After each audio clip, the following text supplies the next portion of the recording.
তোমরা দেখলে বিট গাজরটা আমি মিক্সিতে পেস্ট করে নিয়েছি, রসটা আমি খেয়ে নিয়েছি, জুসটা বার করে।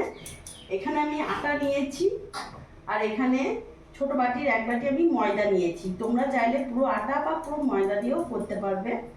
আর এই বিট গাজর দিয়ে আজকে আমি বানাবো পরোটা। তার জন্য এখানে আমি স্বাদ মতো লবণ দিয়ে দিলাম। চিনি দেবো না, যেহেতু বিট গাজর অলরেডি মিষ্টি, তাই এখানে চিনিটা আমি অ্যাড করব না। এবার এই বিট গাজর যেটা পেস্ট করে বার করেছি, এটা ভালো করে এর সাথে মেখে নেব।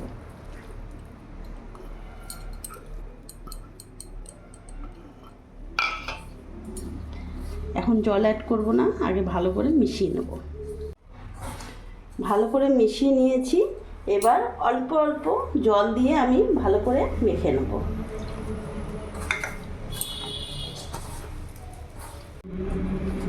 খুব সামান্য একটু জল লেগেছে, বেশি জল লাগেনি। আর দেখো মাখার পর কালারটা কত সুন্দর এসছে।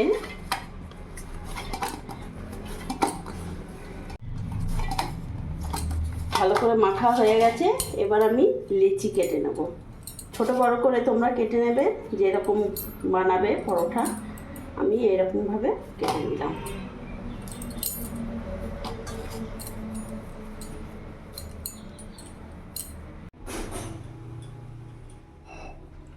গোল গোল করে লেচি কেটে নিয়েছি। এদিকে গ্যাসটা আমি ধরিয়ে নেব, গরম হোক, ততক্ষণ আমি পরোটার আকারে বেলে নেব। তোমরা চাইলে গোলও বেলতে পারবে।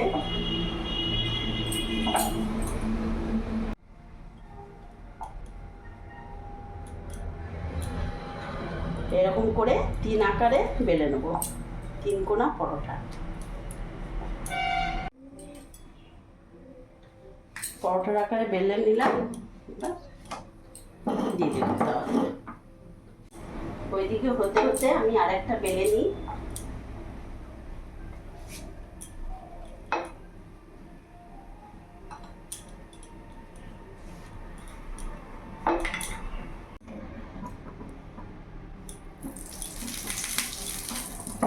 ভাজা হয়ে গেছে, আমি তেল দিয়ে দেবো।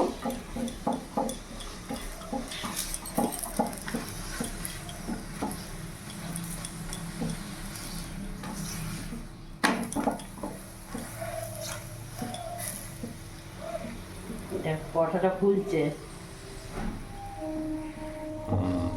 লুচির মতো ফুলে গেল। ভালো ফুললো না?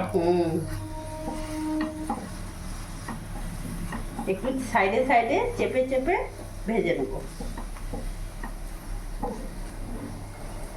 হেলদি খাবার।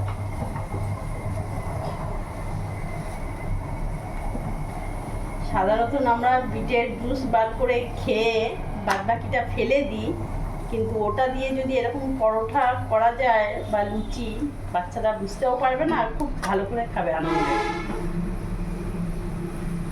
টিফিনে তো দারুণ। রাত দেখা কলা বেচা দুটোই হলো, জুস খাওয়া হলো, আর বিটটা ফেলতে হলো না। কত সুন্দর একটা টিফিনেও হয়ে গেল।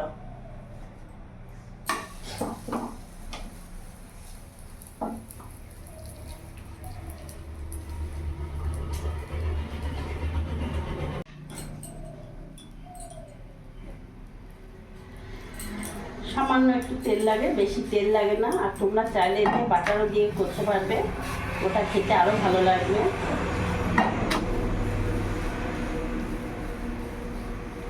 এইভাবে সাইডে সাইডে একটু চেপে চেপে দেবো।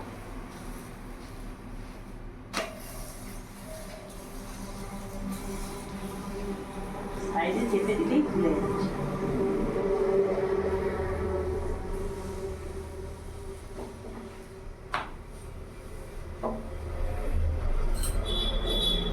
গ্যাসটা অফ করে দেবো। বিট গাজরের 3 কোনা পরোটা একেবারে রেডি।